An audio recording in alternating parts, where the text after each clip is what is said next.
Assalamualaikum warahmatullahi wabarakatuh. Sore rekan-rekan semua, semoga kita semua selalu dalam lindungan Tuhan Yang Maha Esa.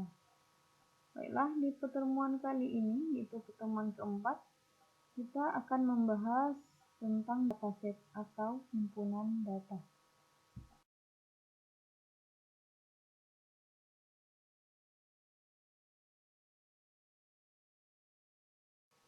Tahapan utama proses data mining. Nah, seperti halnya dengan tahapan yang ada pada KDD atau Knowledge Discovery in Database, yang mana data mining ini merupakan bagian yang terintegrasi atau bagian yang terpenting yang ada pada proses KDD. Nah, di sini di tahapan utama proses data mining ini ada 4 tahapan. Yang pertama yaitu tahap input. Nah, apa yang kita input yaitu data. Nah, sebelum data ini kita input, ada pre-processor-nya, yaitu yang terdiri dari data cleaning, data integration, data transformation, dan lain sebagainya. Kemudian kita lanjut ke tahap kedua, yaitu tahap metode atau pemilihan metode. Nah, di sini ada 5 metode yang akan kita gunakan, yaitu yang pertama asosiasi, estimasi, prediksi, klasifikasi, dan clustering. Nah, dari kelima metode tersebut ada lagi bagian algoritmanya, sesuai dengan apa yang kita inputkan tadi. Nah, kemudian setelah kita memilih metode dan algoritma yang kita gunakan, barulah kita dapat outputnya atau keluarannya, yaitu bisa berupa pola, model, pengetahuan, dan juga bisa berupa pohon keputusan atau rules juga gitu ya. Nah, setelah itu sudah kita dapat outputnya, nah barulah hasil tersebut kita evaluasi. Nah, itu bergantung pada akurasinya, outnya, MSE-nya, atau bisa juga dari kehandalannya atau dari segi kegunaannya, ya. Selanjutnya kita akan bahas tentang data dan juga konsep data. Nah, kemudian untuk yang pertama, apa itu data? Nah, kata data dalam bahasa Yunani itu datum, yang berarti sesuatu yang diberikan. Nah, dalam penggunaan sehari-hari, data ini berarti suatu pernyataan yang diterima secara apa adanya, yang mana pernyataan ini adalah hasil dari pengukuran atau pengamatan suatu variabel yang bentuknya dapat berupa angka, kata-kata, atau juga citra. Nah, untuk definisi lain dari data ini merupakan suatu kumpulan yang terdiri dari fakta-fakta untuk memberikan gambaran yang luas terkait dengan suatu keadaan. Nah, yang mana jika seseorang mengambil sebuah kebijakan atau keputusan, umumnya akan menggunakan data sebagai bahan pertimbangan. Nah, melalui data tersebut, seseorang dapat menganalisis, menggambarkan, atau juga menjelaskan sesuatu keadaan. Nah, di sini juga menyatakan bahwa data is the description of things and events that we face. Nah, bahwa data merupakan gambaran dari sesuatu hal dan kejadian yang kita hadapi. Gitu. Ya. Kemudian, klasifikasi data secara umum ada 3 ya. Yang pertama yaitu kelompok data tetap. Nah, yang mana merupakan kelompok data yang tidak mengalami perubahan, paling tidak dalam waktu atau dalam kurun waktu yang lama. Contohnya data pribadi mahasiswa dan juga data mata kuliah. Kemudian yang kedua yaitu kelompok data tak tetap atau tidak tetap. Kelompok data yang secara rutin mengalami perubahan. Contohnya data rencana studi mahasiswa. Ya. Kemudian yang ketiga yaitu kelompok data yang bertambah menurut kurun waktu, di mana kelompok data ini merupakan data akumulasi dari kelompok data tetap dan juga data tidak tetap. Contohnya data transkrip, nilai semester, dan juga bisa master nilai ya.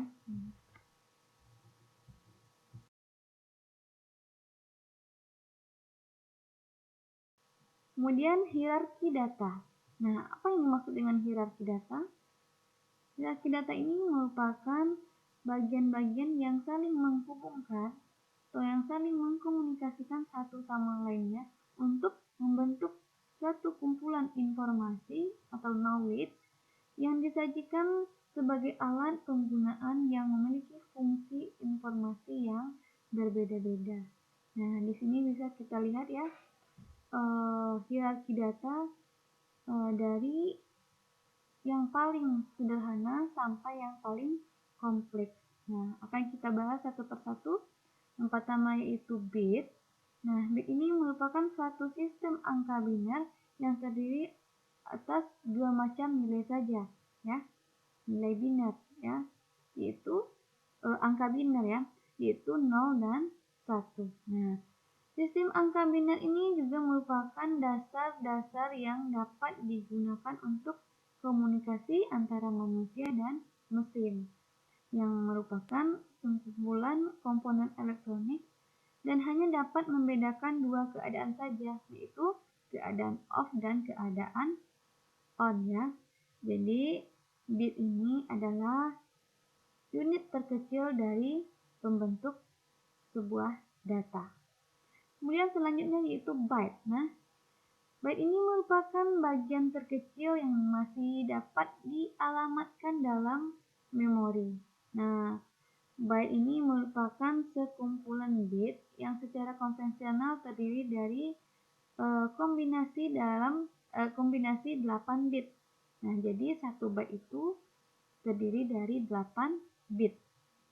Nah, 1 bit digunakan untuk mengkodekan 1 byte maksudnya digunakan untuk mengkodekan satu buah karakter dalam memori.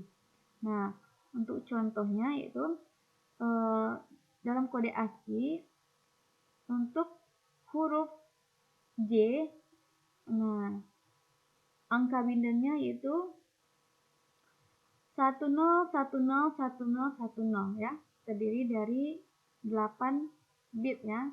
Nah, atau 8 angka biner. Nah, jadi byte adalah kumpulan bit yang membentuk satu karakter. Nah, karakter ini bisa berupa huruf, angka, atau tanda. Nah, kemudian selanjutnya kita bahas tentang field ya. Field ini bisa kita sebut dengan kolom. Nah, merupakan unit terkecil yang disebut data. Nah, kalau untuk field ini sudah bisa kita sebut dengan data, yang mana field merupakan kumpulan byte yang mempunyai makna, atau bisa juga disebut dengan sekumpulan beberapa huruf. Nah, ya, bisa juga disebut dengan sekumpulan beberapa huruf ya. Contohnya kata Johnny. Nah, contohnya Johnny ya. Nah, yang merupakan field nama. Ya, jadi field ini ibarat kumpulan karakter yang membentuk suatu kata ya. Dimana karakter itu bisa berupa apa tadi? Bisa berupa huruf, angka, atau tanda. Nah, sedangkan contoh tadi itu Johnny itu merupakan kumpulan karakter berupa huruf ya. Gitu. Kemudian selanjutnya record, atau bisa disebut juga dengan baris ya. Nah, record ini merupakan kumpulan item yang secara logik saling berhubungan. Setiap record dapat dikenali oleh sesuatu yang mengenalinya, yaitu field kunci. Nah, gambar kemudian nanti akan kita lihat contoh dari yang mana file, yang mana record, yang mana file, ya, yang mana database. Nah, kemudian kita lanjut tentang definisi dari file, ya. File ini bisa juga kita sebut dengan tabel. Nah, merupakan kumpulan record yang sejenis dan secara logik berhubungan. Nah, bentuk dan pemeliharaan file adalah faktor yang sangat penting atau yang paling penting dalam sistem informasi manajemen yang memakai komputer, ya. Kemudian terakhir yaitu yang paling kompleks yaitu database, ya. Database ini merupakan kumpulan file-file yang berhubungan secara logik atau logis, ya, yang digunakan secara rutin pada operasi-operasi sistem informasi manajemen. Kemudian semua database ini pada umumnya berisi elemen-elemen data yang disusun ke dalam file-file yang diorganisasikan berdasarkan sebuah skema atau struktur, ya, tertentu. Nah, tersimpan di dalam hardware komputer dan software untuk melakukan manipulasi data untuk kegunaan tertentu, ya, untuk kegunaan fungsi tertentu. Jadi, suatu database ini menunjukkan suatu kumpulan tabel yang dipakai dalam suatu lingkungan perusahaan atau instansi untuk tujuan tertentu, ya. Contohnya, suatu database adalah database akademik, yang mana database akademik ini berisi file-file, contohnya mahasiswa, file dosen, file kurikulum, kemudian file jadwal yang diperlukan untuk mendukung operasi sistem informasi akademik.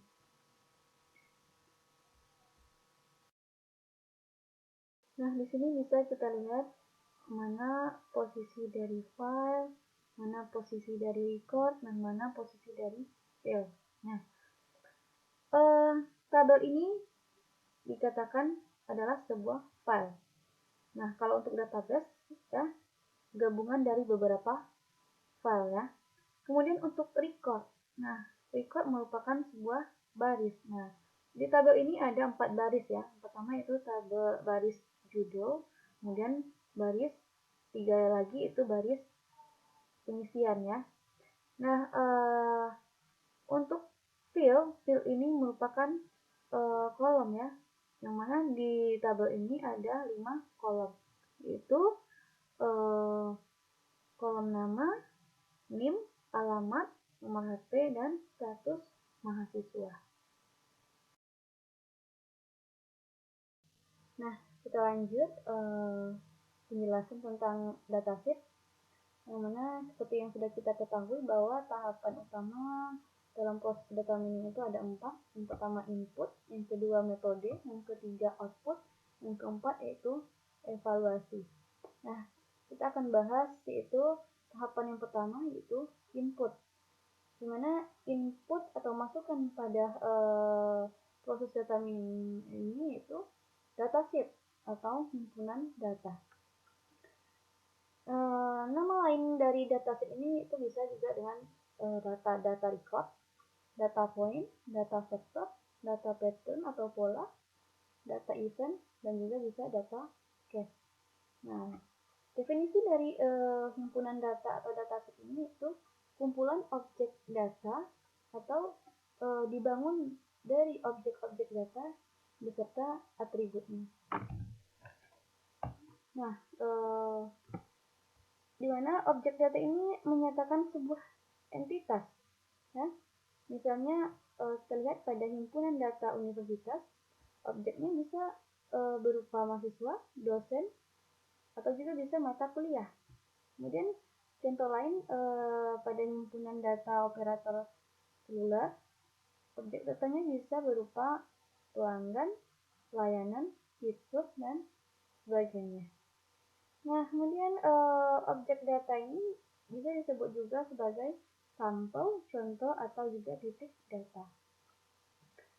Nah, objek data ini biasanya digambarkan menggunakan atribut. Nah, apa itu atribut? Dalam kehidupan sehari-hari, atribut ini biasa disebut dengan simbol yang menggambarkan identitas atau karakteristik satu kelompok. Misalnya ya, atribut sebagai seorang siswa SMA, yaitu berupa menggunakan celana abu-abu, menggunakan baju putih dengan tulisan nama SMA di bagian lengan, kemudian menggunakan topi abu-abu, dan sebagainya. Nah, definisi atribut dalam bidang data mining, yaitu atribut ini bisa disebut dengan data field yang mempresentasikan karakter atau fitur dari objek data. Nah, sedangkan pada bidang lainnya, atribut ini disebut juga dengan dimensi ya, itu pada bidang warehousing. Nah, sedangkan di bidang machine learning, atribut ini disebut dengan fitur atau variabel. Sebagai contoh, atribut yang menggambarkan objek siswa SMA adalah nomor induk, nama, kelas, dan juga bisa alamat.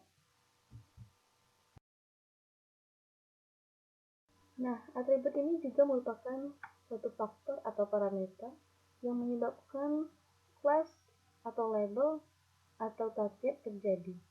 Nah, kelas ini maksudnya itu atribut yang akan dijadikan suatu target, namun sering juga disebut dengan label.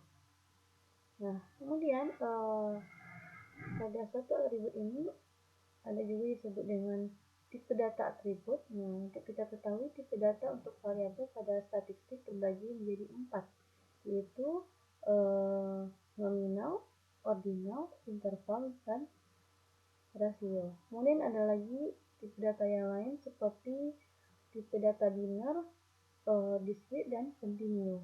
Nah, tapi secara praktisnya, tipe data untuk atribut satu objek pada data mining hanya menggunakan dua, yaitu categorical dan continuous, atau bisa juga kita sebut dengan kualitatif dan juga kuantitatif. Nah, ini merupakan bagian dari tipe data atribut satu objek dalam data mining. Nah, ini ada dua ya, seperti yang sudah saya jelaskan tadi, bahwa ada dua tipe ya, yaitu kualitatif dan kuantitatif. Kualitatif ini masuk ke dalam kategori, kemudian kuantitatif ini masuk ke dalam numerik ya. Nah, untuk kualitatif di sini ada dua tipe ya, nominal dan ordinal. Namun ada satu lagi ya, yaitu biner. Tapi yang biasa digunakan yaitu nominal dan ordinal ya. Nah, akan kita bahas satu persatu ya. Yang pertama yaitu nominal. Nah, atribut nominal disebut juga kategorial karena nilainya menggambarkan kategori, kode, atau juga status yang tidak memiliki urutan. Misalnya NIM, kode pos, kemudian jenis kelamin. Ya, contohnya saja kita ambil jenis kelamin ya, memiliki nilai perempuan atau laki-laki ya, bisa perempuan dan bisa laki-laki. Nah, kemudian contoh lain yaitu atribut kategori pelanggan yang bisa bernilai silver, gold, atau juga platinum. Nah, kemudian atribut nominal ini tidak harus berupa teks, nah, dan bisa bernilai numerik ya. Misalnya pada atribut pelanggan tadi, dia bisa bernilai 1, 2, dan 3, di mana 1 itu menyatakan silver, dan 2 menyatakan gold, dan 3 menyatakan platinum. Kemudian kita lanjut ke atribut ordinal. Nah, sesuai dengan namanya, atribut ordinal ini memiliki nilai yang menggambarkan urutan atau peringkat, atau juga bisa kita sebut ranking. Namun, ukuran perbedaan antara dua nilai yang berurutan tidak diketahui. Ya, contohnya atribut kategori tingkat kelulusan. Nah, nilainya ada cum laude, sangat memuaskan, dan memuaskan. Nah, dari ketiga nilai tersebut memiliki urutan atau tingkatan, namun tidak menjelaskan seberapa besar perbedaan antara cum laude, sangat memuaskan, dan memuaskan tersebut. Ya. Kemudian untuk contoh lainnya yaitu suhu ya. Nah, yang mana nilainya yaitu dingin, normal, dan panas ya. Nah, dari ketiga nilai tersebut menyatakan urutan atau tingkatan, namun nilai-nilai tersebut tidak menjelaskan seberapa besar perbedaan di antara ketiga nilai tersebut. Nah, untuk atribut ordinal ini sangat berguna dalam survei ya, yaitu untuk penilaian subjektif atau kualitatif yang tidak dapat diukur secara objektif. Nah, seperti itu. Kemudian saya jelaskan sedikit juga tentang atribut biner ya. Nah, atribut biner ini disebut juga dengan atribut boolean, yang mana merupakan atribut nominal yang memiliki dua kategori nilai, yaitu 0 dan 1 ya. Karena dia biner yaitu ada dua nilai 0 dan 1. Nah, di mana 0 ini biasanya menyatakan tidak, atau bisa juga disebut dengan sesuatu yang negatif atau yang berdampak kecil, sedangkan 1 menyatakan iya, sesuatu yang positif atau yang berdampak besar. Nah, walaupun memiliki nilai kategorial seperti atribut nominal, dalam data mining atribut biner ini dipandang sebagai secara khusus karena memiliki karakter yang unik. Nah, atribut biner dibedakan menjadi dua ya. Nah, yang pertama itu atribut biner yang simetris. Maksudnya, nilainya dianggap memberikan dampak yang setara. Nah, jika nilai dari atribut biner simetris ini dianggap memberikan dampak yang setara. Misalnya, atribut jenis kelamin yang bernilai pria dan wanita. Tidak penting mana yang harus bernilai 0, mana yang harus bernilai 1, karena keduanya dianggap setara. Kemudian atribut biner asimetris ya. Ini maksudnya nilainya memberikan dampak berbeda. Nah, yang secara konvensi bernilai 1 untuk yang jarang terjadi dan bernilai 0 untuk yang umum terjadi. Nah, untuk contohnya atribut hasil tes buta warna. Yang bernilai 1 itu buta warna, kemudian yang bernilai 0 untuk tidak buta warna. Nah, kemudian kita lanjut ke tipe data atribut kuantitatif ya. Nah, atau juga numerik ya. Nah, atribut numerik atau kuantitatif yang memiliki nilai berupa kuantitas yang terukur dan dinyatakan dalam nilai-nilai bulat atau integer atau juga real ya. Atribut numerik ini bisa diskalakan secara interval dan juga secara rasio. Sebagai contoh, temperatur udara dalam satuan derajat Celcius adalah atribut numerik yang bisa diskalakan secara interval, namun tidak bisa diskalakan secara rasio. Nah, bisa juga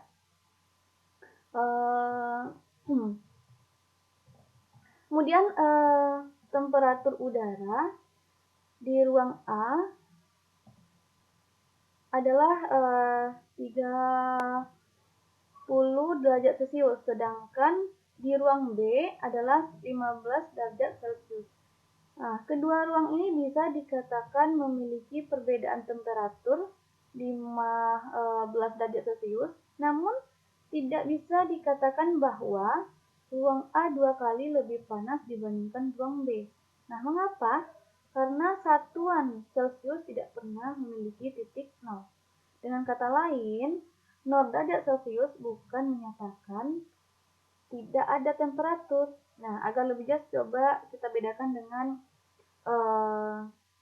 atribut gaji pegawai yang bisa bernilai 0, yang menyatakan tidak ada gaji. Nah, gaji seorang pegawai yang mencapai 30 juta per bulan bisa dikatakan 3 kali lebih besar dibandingkan pegawai lain yang bergaji 10 juta rupiah per bulan. Dengan demikian, atribut gaji pegawai adalah atribut numerik yang bisa diskalakan secara rasio. Nah, itulah perbedaannya ya antara interval dan rasio. Nah, di sini juga ada contoh lain, yaitu tanggal ya. Dan juga di rasio ada contoh lain, yaitu umur, panjang, dan juga tinggi. Nah, kemudian ada tipe atribut lain, yaitu discrete dan juga continue ya. Dimana numerik ini kita sebut juga dengan continue. Nah, semua jenis atribut yang ada tadi, yang sudah saya jelaskan tadi, dapat dikelompokkan dalam atribut discrete atau juga continue. Nah, atribut discrete memiliki nilai terbatas, namun nilai terbatas tersebut masih dapat dihitung yang bisa bernilai bulat. Misalnya atribut temperatur udara dalam satuan Celcius yang bisa bernilai bulat antara 0 sampai 100. Nah, kemudian atribut nomor pelanggan, walaupun jumlah pelanggan tersebut terus bertambah, namun jumlah pelanggan masih dapat dihitung, sehingga jumlah pelanggan sebenarnya saat ini bisa bernilai bulat. Nah, sementara itu atribut continue memiliki nilai real atau pecahan yang dalam komputer bisa direpresentasikan sebagai bilangan real atau floating point. Misalnya atribut gaji pegawai yang bisa bernilai 15.550.050 rupiah. Nah, seperti itu ya untuk tipe data pada atribut. Contoh datasheet atau himpunan data. Terlihat di tabel bahwa ini merupakan himpunan data dari bunga iris. Nah, pada tabel ini terdapat 5 atribut, yaitu 4 atribut kondisi dan 1 atribut keputusan. Nah, untuk atribut kondisi itu ada 4, ditandai dengan circle ini maksudnya mahkota dan petal ini maksudnya kelopak. Jadi 4 atribut itu berdasarkan panjang mahkota, kemudian lebar mahkota, panjang kelopak, dan lebar kelopak.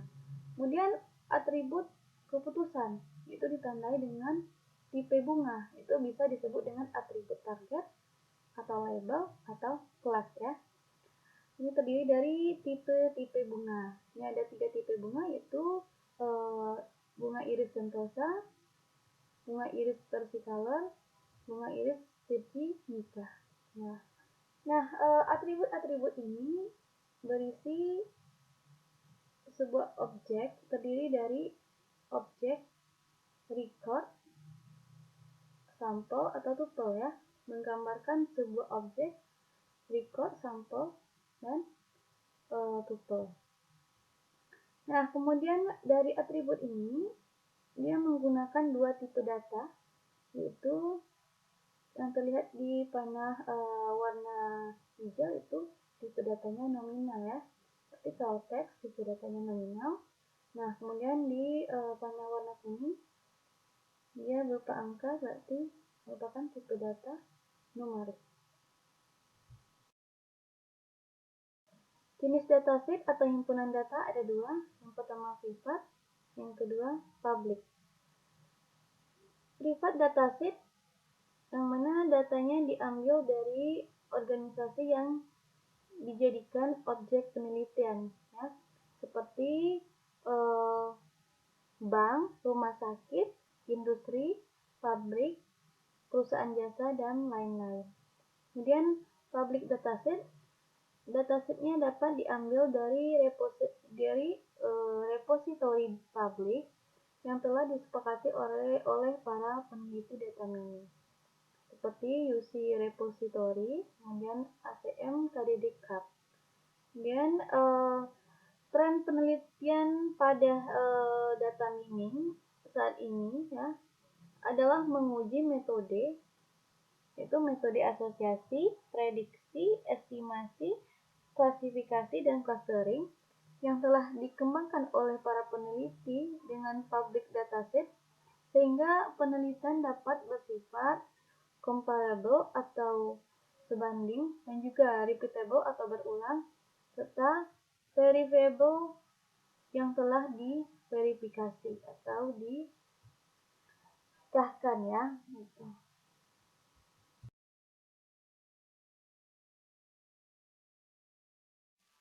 Tipe-tipe dataset atau tipe-tipe himpunan data. Yang pertama itu data record, yang kemudian data matrix, data transaksi, data graph, kemudian data terurut, ada satu lagi itu data dokumen. Nah, untuk perbedaannya terlihat dari gambar-gambar yang ditujukan oleh panah-panah yang ada pada slide ini ya.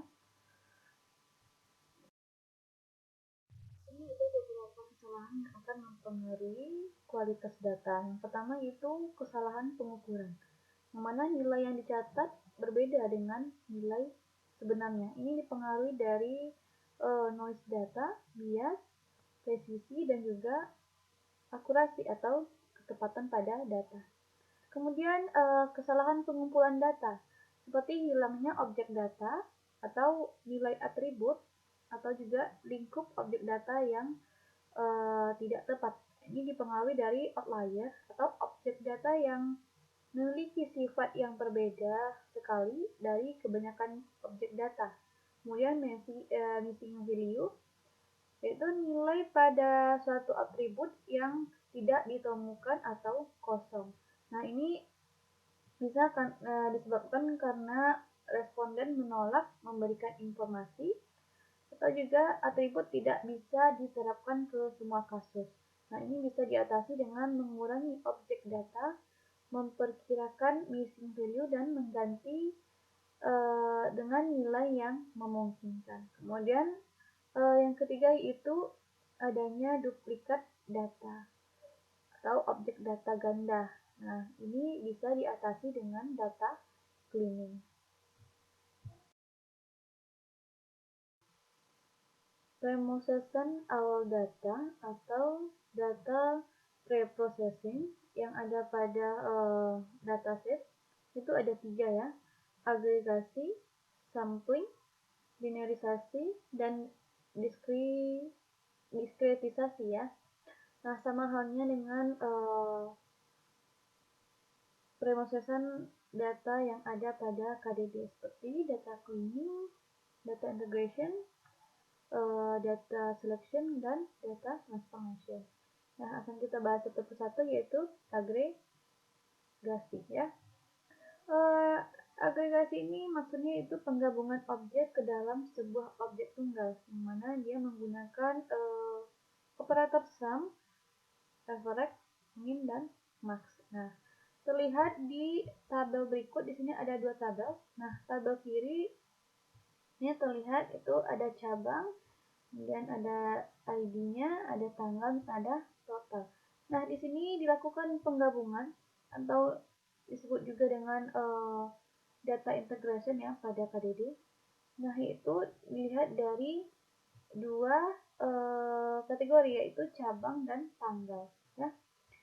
Nah,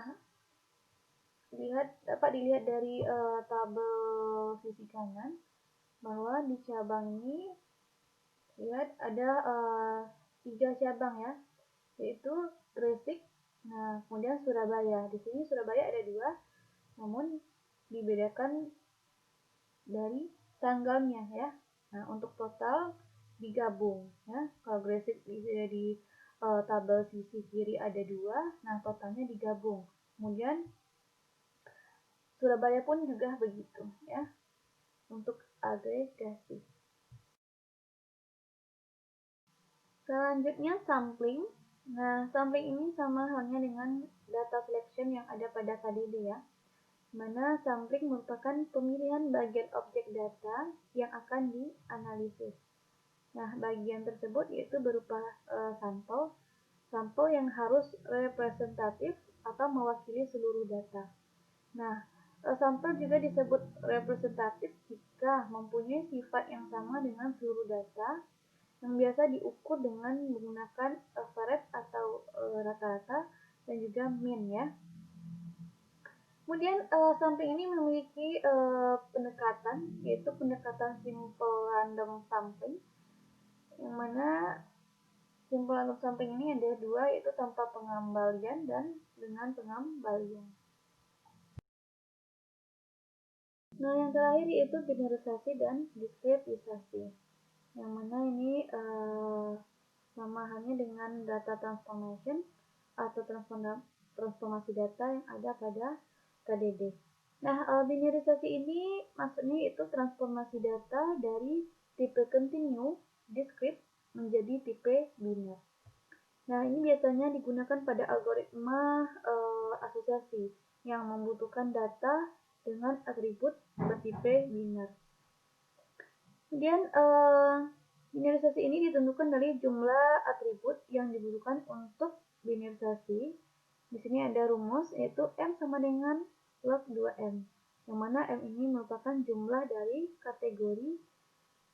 kelas kategori. Nah, ini contohnya ada kelas kategorinya, yaitu rusak, jelek, sedang, bagus, dan sempurna. Jadi jumlah kelas kategorinya yaitu 5. M sama dengan 5. Kita masukkan ke rumus, log 2 dikali 5 ya, sama dengan 3. Nah, ini maksudnya 3 ini 3 atribut, menandakan 3 atribut yang disimbolkan dengan X1, X2, X3 seperti yang terlihat pada tabelnya ya. Kemudian diskretisasi. Diskretisasi ini maksudnya transformasi data dari tipe continue ke discrete ya. Nah, di sini ada 3 tabel, yaitu tabel pajak yang nilainya berupa angka, kemudian tabel pajak yang nilainya berupa teks ya, dan ini akan ditransformasikan bahwa diambil dari tipe pajak yang teks itu ada rendah, sedang, dan tinggi ya, dikelompokkan. Kemudian ranknya ini diambil dari tipe pajak yang nilai angka ya, kemudian dikelompokkan seperti itu. Nah, sekian penjelasan tentang materi kita, yaitu datasheet. Semoga dapat dipahami dan dimengerti. Nah, kemudian bagi yang ingin bertanya atau memberi tanggapan, bisa pada forum diskusi atau juga di WA group. Lebih dan kurang saya mohon maaf. Assalamualaikum warahmatullahi wabarakatuh.